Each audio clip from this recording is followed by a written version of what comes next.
Welcome to the Ogden City Council's quick meeting recap for the work session, City Council, and special RDA meetings that took place on Tuesday, February 21st, 2023. In the work session, the Council reviewed the annual report from Visit Ogden. Visit Ogden President and CEO Sarah Tolliver highlighted the successes in the last year, including hosting 30 groups in 2022 that resulted in over $12.6 million in economic impact. The City Council has requested to receive information from local foundations and nonprofit organizations that have a contractual agreement with Ogden City. These presentations help the Council to become more familiar with the objectives and efforts of these organizations. The Council was then presented with the annual comprehensive financial report and financial audit reports. The reports were presented by HBME, an independent auditing firm contracted by Ogden City.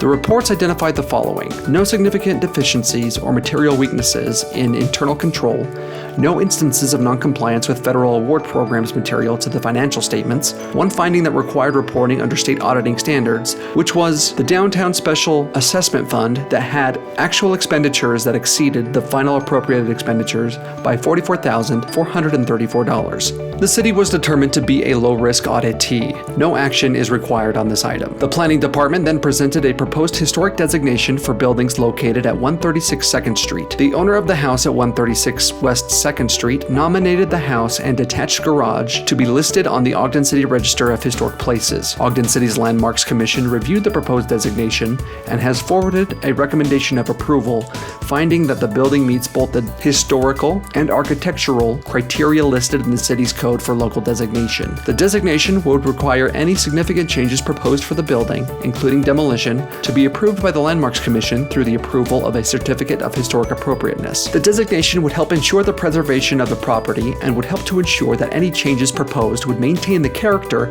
and historicity of the home and property. This will be considered by the Council on March 14th. The Planning Department then presented a proposed ordinance amendment regarding notification requirements. The proposed ordinance amendment would remove the newspaper noticing requirements for street name changes, subdivision code section changes, street and alley vacations, zoning ordinance changes and rezones, general plan amendments, and designations to the local historic register. Recent state law changes no longer require cities to provide public notice using the newspaper for land use applications. State law generally requires posting notices on the city's website, on the Utah Public Notice website, posting in at least 3 public places, and, if applicable, mailing to affected entities as required by both state and city code. The language requiring newspaper notification is being proposed to be removed, and language requiring noticing on the Utah Public Noticing website would be added. This will be considered by the Council on March 14th. In the City Council meeting, the following appointments to various committees and boards were approved under common consent. Shanika Sanders, David Espinoza, Nancy Collingwood, Mark Blanchard, Dennis Hartman,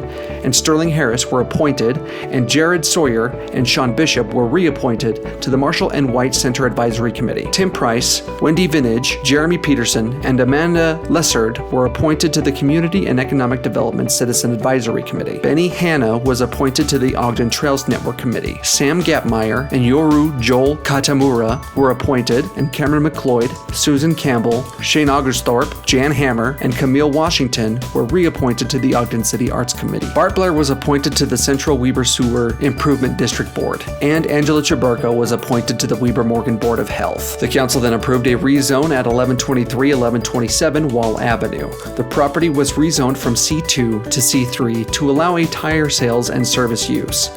The petitioner submitted the petition upon discovery that the purchased property was zoned C2, which only allows tire stores if they are located on a 10-acre or larger shopping center property. Since the property is only 0.66 acres, the petitioners requested to rezone to C3, which does not have a minimum lot area requirement for tire stores. By a vote of 6-3, the Planning Commission recommended approval of the rezone. In the Special Redevelopment Agency meeting, the board accepted the RDA fiscal year 2021-2022 report for review. CED Department Director Brandon Cooper highlighted the many community reinvestment areas throughout the city. Cooper reviewed the use of tax increment financing for some projects, a method that makes projects possible that would otherwise not be and does not increase taxes. The complete report is available on the city's website. The board then approved the Gibson Community Reinvestment Project area. The approval established a survey area for a potential community reinvestment project area to be known as the Gibson CRA. The general boundaries of the Gibson CRA are between 12th Street to 21st Street and between Wall Avenue and 750 West. RDA staff will now develop develop and present a draft plan and budget for the project area. The board then adjourned into a closed session. The entire recording for the meetings of February 21st can be accessed on the Ogden City Council's Facebook page and podcast with timestamps to skip to specific agenda items. If you have any questions or comments, please reach out to the council office at 801-629-8153 or send an email to citycouncil@ogdencity.com.